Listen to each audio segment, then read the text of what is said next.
Well, hello there. I'm back again this week with the second of a three-part series called What is Stopping You from Walking the Camino? Next time, we'll talk about fear. So I'm going to start you with a quiz. True or false? You either have the time or you don't have the time. Answer in the comments if you would, so I know you're there, I know you're watching, and also that will help keep this video at the top of the Facebook algorithm so people can find it. Well, hello, I am Nancy. I'm with the Camino Experience, and we're going to look at time. So you could have some different circumstances. I know there are different people who are listening. You could be someone who is retired, who doesn't work at a job, maybe someone who is in the career phase of their life, but they're taking a career break to walk the Camino or a sabbatical. That's one of my favorite words.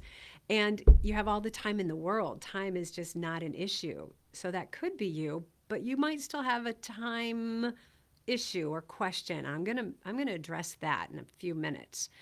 You could also be someone who's working full time and wondering how in the world does someone working full time get away to walk the Camino?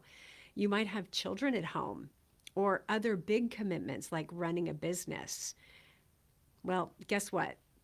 We all have the same amount of time. The same amount. We all have 24 hours in a day, 52 weeks in a year, and we have the same 12 months every year. Back in my corporate day, I taught a class on time management. It was when I was working for Chase Bank, and I was in training and employee development. So this was a good class for me to teach because I needed these skills. Well, the secret that I learned teaching that class is that we don't manage time. We can't manage time. We can't control time. We can't get more of it. We can only manage what we fill our time with. That we have total control over. I know it doesn't feel that way. Most of the time, it does not feel that way. So I'm going to talk about a few things related to walking the Camino when it comes to time. So I hope to help you discover how much time you really need to walk the Camino, and then some practical ways to walk yourself through your time-based resistance or doubts. I'm also going to share some more of my personal story and how I continue to find time to walk the Camino each year. So to get started, I want to ground us in walking the Camino. I want you to imagine with me, you're on the Camino. Envision yourself in the middle of your pilgrimage.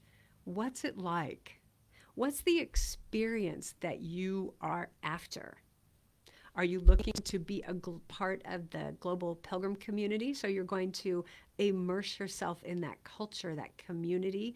And you could do that in a week or you could do that in a month, but you'll be part of that community. Is it more of a spiritual experience for you? Are you looking for a long walk with God or whatever you call divinity?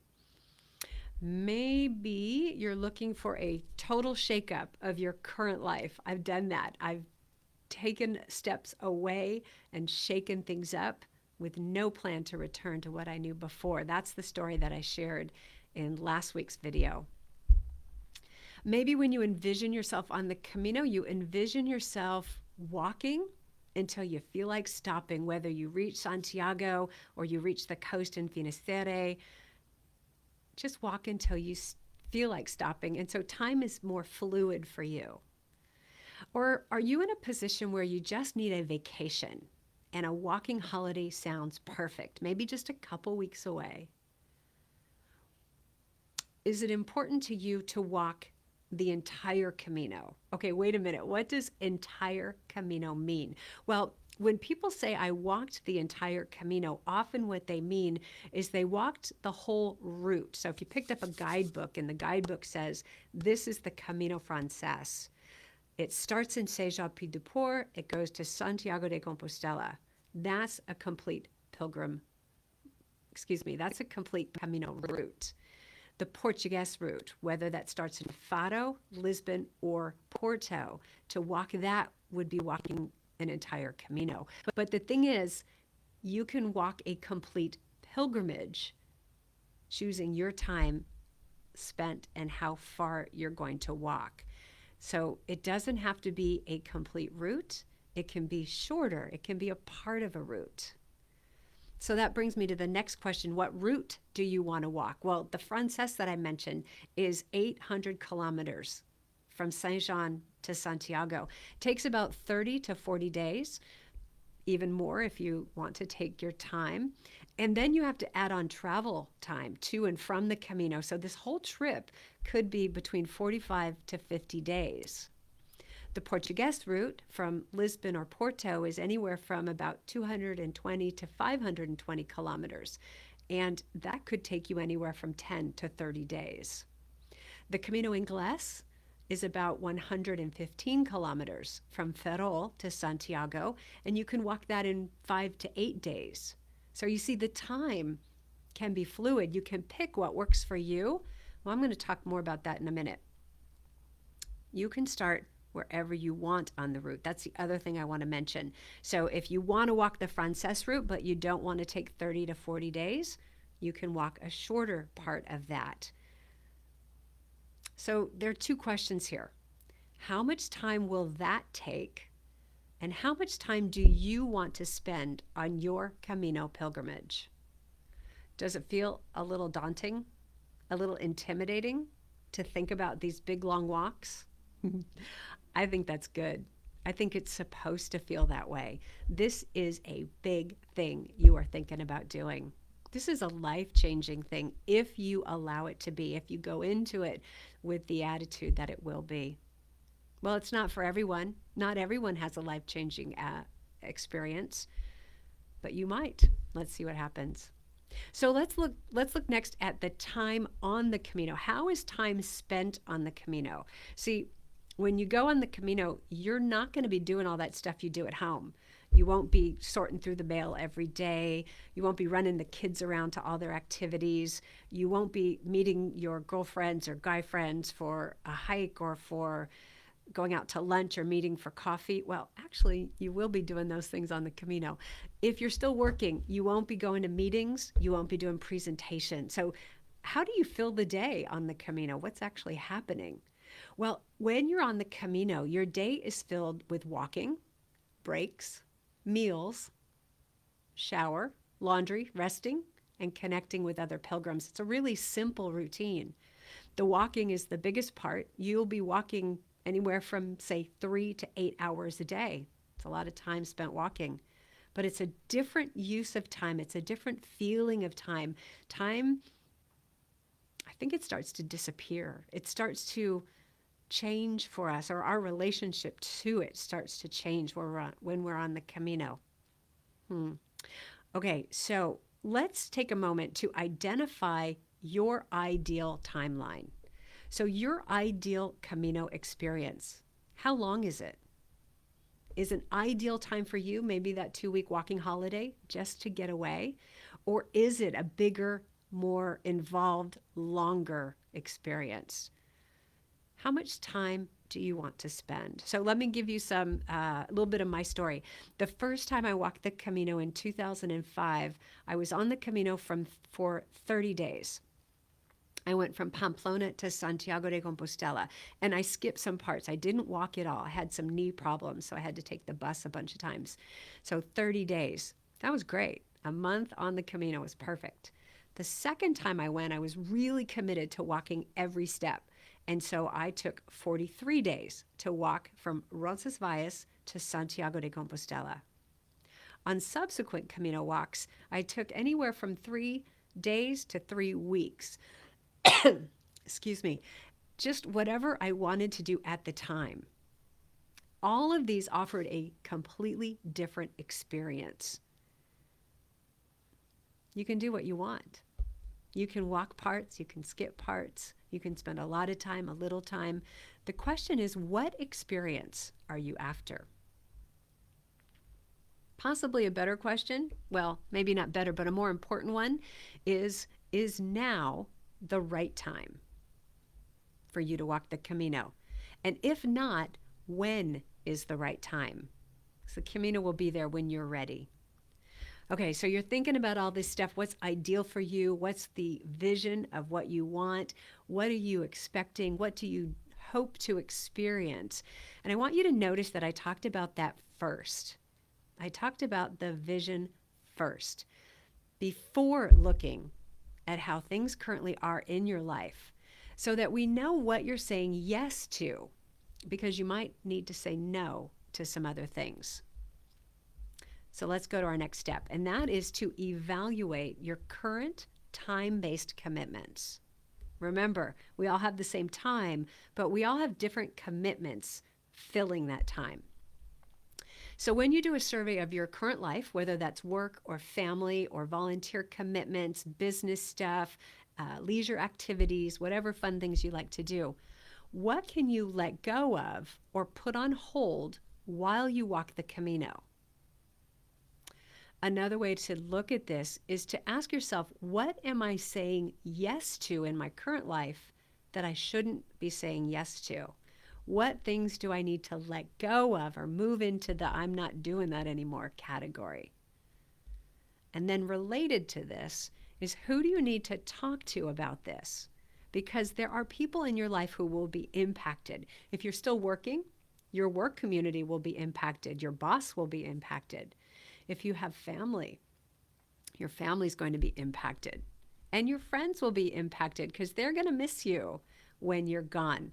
It's when your friends depend on you and you depend on your friends and you say, I'm disappearing for a month, that has an impact. So I encourage you to talk to people and engage them in the process of getting ready for the Camino and choosing what your experience will be. Or skip that part entirely, book a flight, and go for as long as you like. All right, I want to tell you a little bit more about my story. In last week's video on money, I shared how I paid for my first round the world trip. And that was, I got rid of most of my expenses, started throwing all my money into savings. Things just started to unfold and things showed up that I needed that I didn't have to pay for. Everything just came together. What I didn't talk about is how I got the time. How I got the time to take that year off. Now, we're only talking about a month or two for the Camino, but I got a year off. Well, I called it a sabbatical or a career break, but what I really did was I used one of my favorite personal freedom techniques. I quit my job. See, the thing is, I hated my job. I hated it. I was actually failing at that job. I had been hired to a position for which I was underqualified, and it was not going well, and I needed out. And so this was my out. So maybe you're in that position. Maybe you're in a job that you know you need to leave so that you can make way for something bigger and better. Well, after my first Camino, because remember I said I keep going back. I've been going back almost every year since 2007, many years, twice a year. So how in the world would I do that? Well, after my first Camino, I went to work in an industry where they expect you to take off and travel. And that was for an organization called Hosteling International that ran about 50 hostels in the U.S. Now, the pandemic decimated that industry and that organization, so they don't have as many hostels, and I don't still work there. But the model in the hostels is that they expect you to want to travel, and they're never surprised by it when you say it's time to go. So I would work, save up a bunch of money, and then go travel, and then go back and work some more, and then travel some more. And they kept hiring me back. And while I was there, this was the key, I had housing as part of my compensation. I had a wage so I could save money, and I got insurance, health insurance and other benefits, plus paid time off, vacation time. So here's how else this worked. This is leaning back towards the money conversation. I don't own a home. I've never owned a home, but that might not be you, so you've got that other consideration. I keep my expenses very low. I live very simply, and my money goes into a travel fund. I work to travel, and my lifestyle is such that it's easy to pick up and go. So since that time, since the hostels closed, I started a business related to the Camino. That's pretty smart, right? So then I get to go back to the Camino for my business. So I lead groups on the Camino starting in Saint-Jean-Pied-de-Port. I'm with my pilgrims until Pamplona, until they've got their legs under them, they're feeling confident, and they're ready to go on their own. Now, let's talk about you. That's enough about me. If you're working full time and you want to walk the Camino, you have a question to answer for yourself. And that is, will you go back to that job after the Camino, or are you going to be moving on like I did? I left that corporate career and didn't go back for a few years. But I did go back, and I went back and I got a higher paying job than when I left. And then my salary kept going up and up and up. I think because of what I learned on the Camino. I'll get to that in a minute. What I want to talk about now first is if you're going to be moving on, should you rush right in and talk to your employer? Well, that depends entirely on your relationship with your employer and the type of job that you have and how much lead time you have until you walk the Camino. See, I had, I think it was 9 months. And I was having a hard time in that job, so I held back. I didn't tell my boss right away. But you might want to do that. And then you want to think about how you'll present that to your boss and let your boss know what you're going to do in the meantime and how you're going to be fully engaged, 110% contribution while you're there. What if you want to take time off from your job and you will be going back? Well, in that case, I do recommend you talk to your boss now. Now, again, that depends on your relationship. This might not be as easy as we'd like. But when you do go talk to your boss, what you can do is focus on what you expect to learn and gain from walking the Camino and how you will be a better employee afterwards. Next thing, be ready with a plan for how your work will be covered while you're gone. How can that happen? How do you facilitate that? Part of being a strong employee that gets to come back is thinking about the needs of the business and your boss while you're gone. Next thing, look at how much paid time off you have and ask for that. Now, in the United States, many jobs, it's I think a complete crime, but many jobs only get two weeks off or give 2 weeks off paid. Well, what I did was I went to my boss and said, hey, I really want to come back after I go walk the Camino.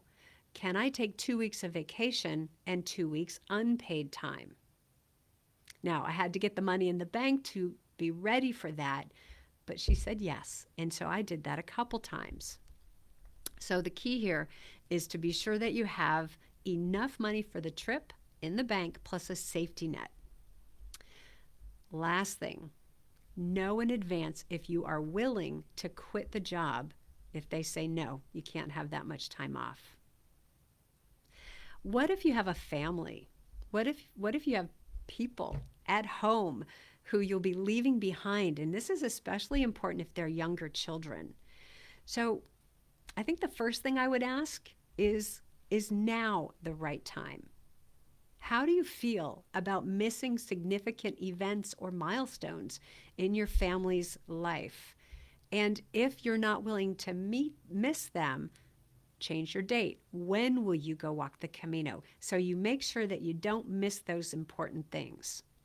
If you have a partner, you can discuss the impact to your family with your partner. How will you each support each other while this happens? And maybe if you're going to go, your partner is thinking, I'm going to go next.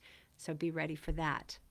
And here's another one I really love, another idea. Consider taking the whole family. Yes, families do walk the Camino together. And from what I've heard, it is an incredible experience. Not always easy, sometimes challenging, but an incredible family experience.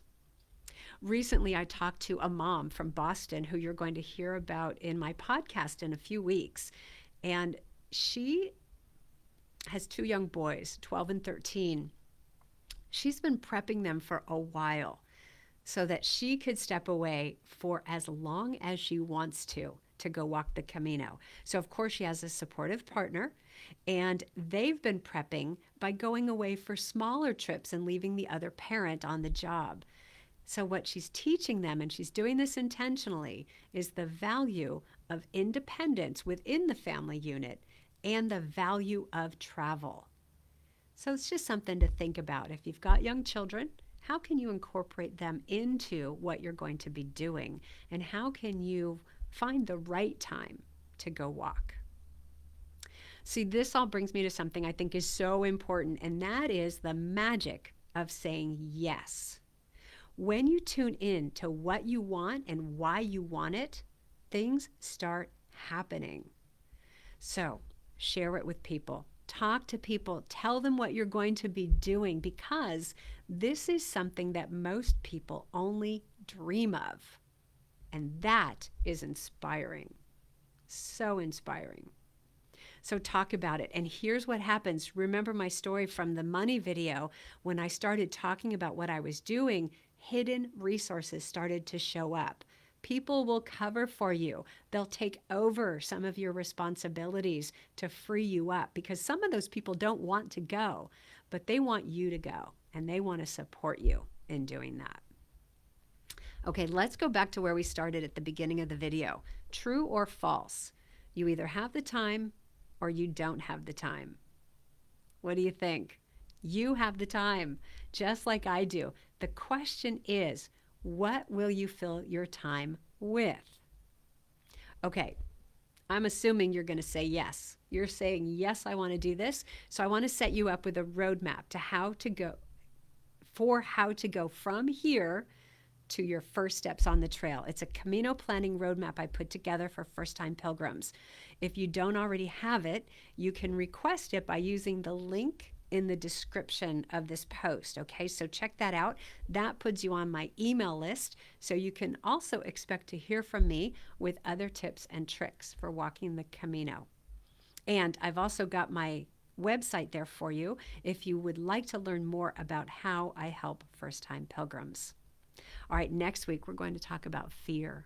What are your fears? What are your biggest fears about walking the Camino? I'm going to see if I can dismantle some of those. No, that's not the right word. Empower you to step past your fears. I'll see you next time. Thanks for tuning in.